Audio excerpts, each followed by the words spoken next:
Hi you guys, welcome to your August 2024 astrological forecast.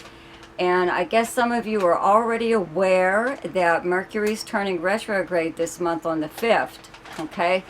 But I'm pretty sure some of you, like me even, have already been experiencing it, right? If you have, raise your hand, either one. Yeah, it's been pretty bad here. But anyways, please forgive me if I repeat myself or forget to say something or other or whatever, okay? I do have a video that I did on Mercury retrograde a while ago. There's a link to it in the description box below, so probably would be a good idea to listen to that video, okay? But for now, I just have to say, okay, start off with a new moon in Leo on the 4th. Okay, Venus is moves into Virgo also on that day, on the 4th, okay? Then on the 5th, Mercury has been in Virgo, right? So it turns retrograde in Virgo and falls back actually into Leo on the 14th. Then turns direct on the 28th, still in Leo. Okay, so we're going between two signs, Leo and Virgo. And then on the 19th, there is a full moon in Aquarius. On the 22nd, the sun moves in to Virgo. And on the 29th, Venus moves into Libra. So not a whole lot of movement, kind of like with the planets, just the inner planets, the sun through like Venus. You know, Mars is still in Gemini the whole month. Jupiter's in Gemini. Uranus is in Taurus, and Pluto is retrograde in Aquarius, and Saturn and Neptune in Pisces are both retrograde. Okay, so it just seems like there isn't a lot of movement, you know. But anyways, I would like to let everybody know, you know, to check my community tab on my channel for updates or anything you might be wondering about. I usually post things there to let you guys know whatever's going on or what I'm up to. Also, I want to thank my subscribers and anyone for tuning in and liking and sharing and commenting on my videos. Thank you so very much. Don't forget to subscribe to my channel. And I think there was something else I needed to tell you, but there we have it. It's more than likely Mercury retrograde, and I will remember it after I turn this video off, right? Well, anyways, now for your forecast. Hi, Pisces. So, planets are still in Leo, okay, up until the 22nd. The sun is in Leo in your 6th house. That's where you have the sign of Leo. This is the house of the workplace, the kind of work that you do, your co-workers, your house of health, and your house of service to others, okay?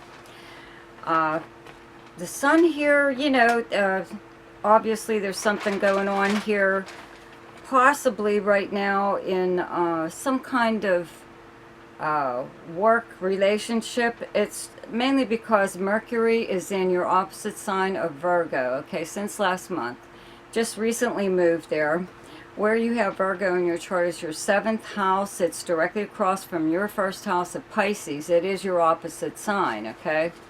And the 7th house is the house of arrangements and agreements and partnerships, business, romantic, or friendship. It's also the house of open enemies and competition.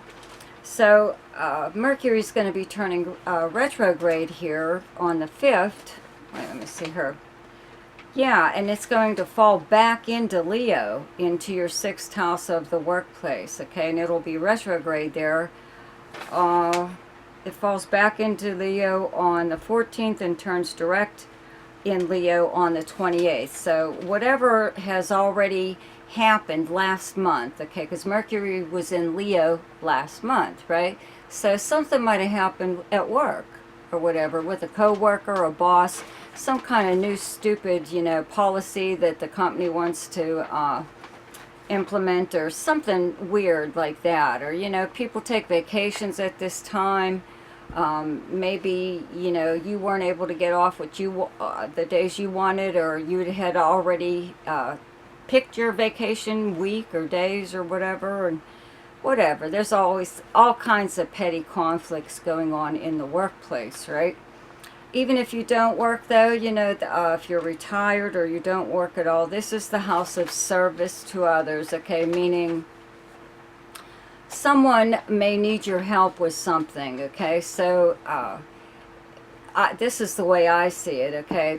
They offer to do something for you in turn for whatever it is that they want you to do for them. It's a favor, okay? But it works out 50-50 between both of you. It's an arrangement, right?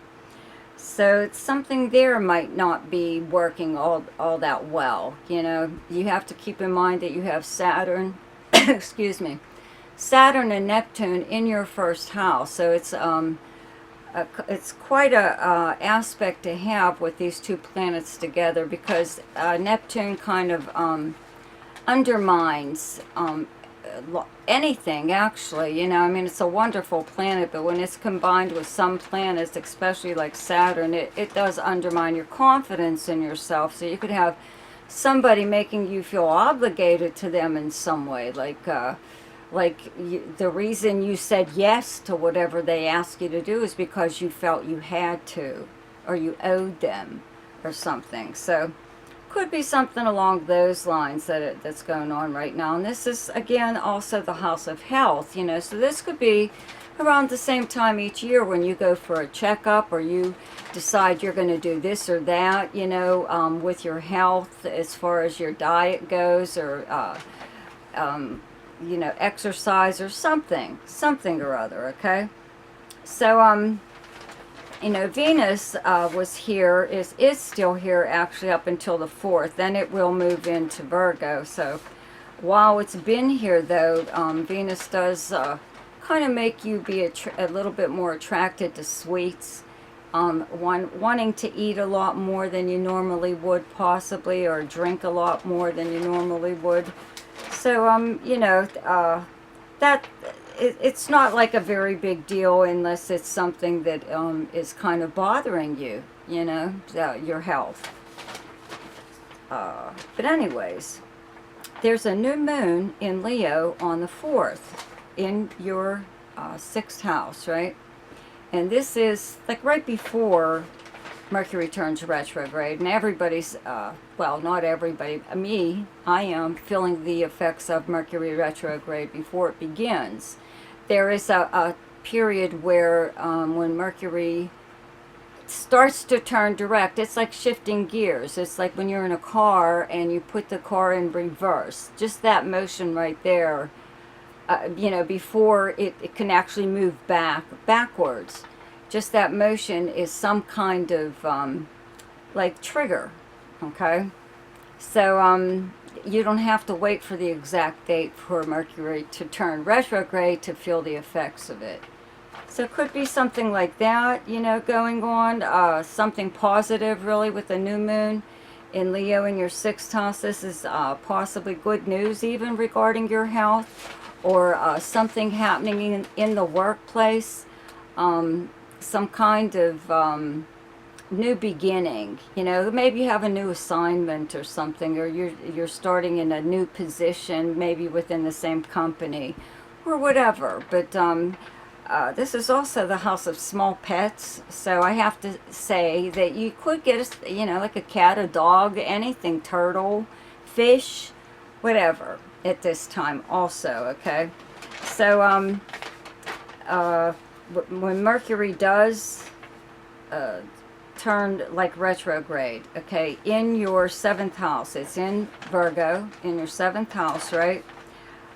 You kind of like, you know, first of all, you kind of really have to be explicit in your conversations within anything, but especially within your close relationships, which are business, romantic, or friendship, because that's where this is happening in your 7th house, okay? You could be wanting to have a discussion, a serious discussion even, with someone. It's very important, and maybe they don't see it as important, or you assume that they understand clearly what you're talking about, and they probably really don't, or maybe they don't think you're serious for some reason or other, you know. But could be some miscommunication going on here at this time within a close relationship. So you might want to keep that in mind. Also, I would not get into any kind of arrangement or agreement with someone at this time, okay, when Mercury is retrograde, because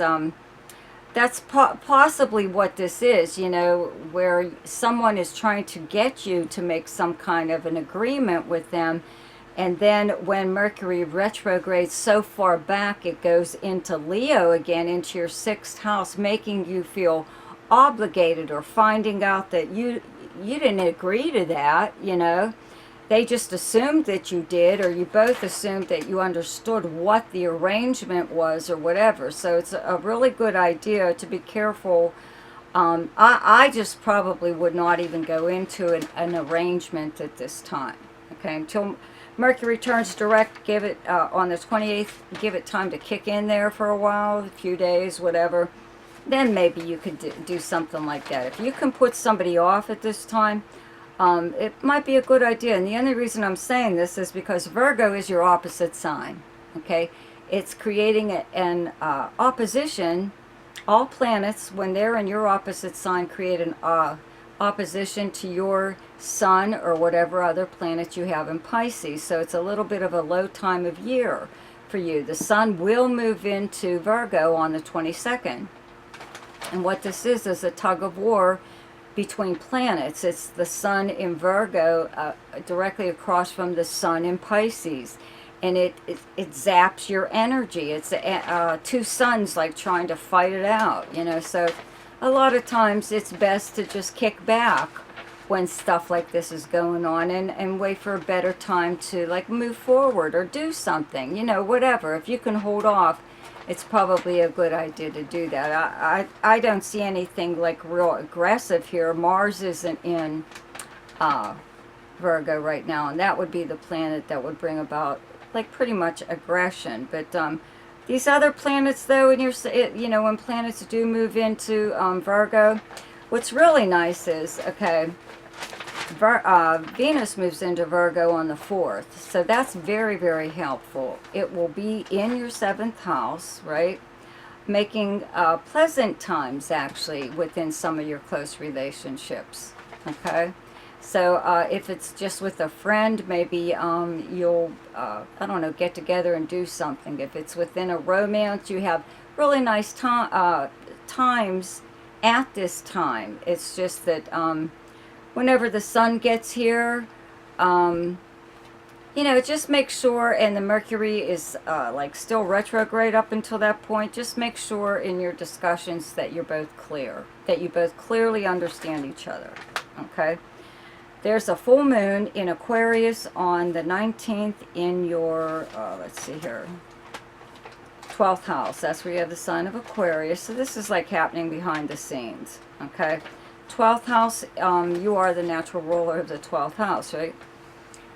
So it's the house of hidden matters, activities by you or someone else behind the scenes, secrets and confidences, the subconscious mind, your dreams. This is the house of charity.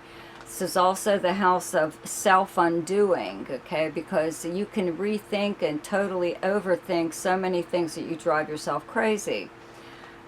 This is, as far as confinement goes, this is people and charity. These are people who are confined to like a nursing home or a hospital or their actual home, or even an outright prison, okay? And as far as charity goes, you may be helping one of these kind of people that are in a position like this, you know, that are unable to do for themselves, okay? So you may be doing something like that right now, and maybe that's the whole 6th house service to other things that is possibly going on here too, you know, but it's happening behind the scenes as far as that goes, okay? In a way, with a full moon here, full moons exist to bring a problem to the surface so you can deal with it and do away with it. And it's almost like it's happening again behind the scenes, and you're the only one that's realizing it. You're the only one that really knows what's going on. So as far as this service to others, you know, helping someone with some kind of possible arrangement, you know, from your sixth house, you could find out that maybe, you know, they could have asked somebody else that even offered to help them. Let's put it that way. But no, they wanted to ask you instead. They wanted you to do it for whatever reason. Or you could find out that they may need help, but they may not need it that badly.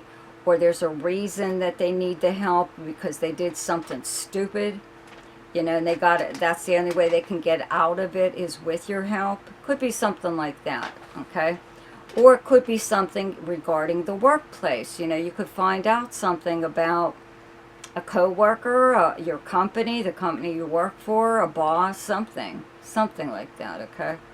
But again, it's happening behind the scenes, so nobody's really going to know about it except for you. So, and then Venus moves into Libra on the 29th, okay? In your, let's see here, 8th house. That's where you have the sign of Libra. So the 8th house is other people's money and resources, passive money through like an insurance payout, legal settlement, tax refund, increased credit from a bank loan or credit card company. It's also shared property and shared debt. It's the house of rebirth and regeneration, death, all kinds of fun stuff. But I will cover this more in September because it just moves here on the 29th, so it really doesn't have that much an effect on you. It's just like 3 days in August. So we'll cover it more in September. Okay, so the best time to do something each month is when the moon is in your own sign. And the moon is in Pisces on the 19th, 20th, and 21st. The best time to lay low is when the moon is in your opposite sign, and your opposite sign is Virgo, and those dates are the 5th, 6th, and 7th. The best time for romance, recreation, creativity, fun, gambling, or speculation, and anything to do with children is the 1st, 2nd, 3rd, 15th, 16th, 17th, 28th, 29th, and 30th. The best time for money is the 8th, 9th, 10th, 21st, 22nd, and 23rd. The best time for your career is the 13th, 14th, and 15th. And the best time for communication and travel is the 10th, 11th, 12th, 24th, and 25th. So I hope you enjoyed your forecast for August. Be sure to check out my weekly forecast, which is now daily shorts. See ya!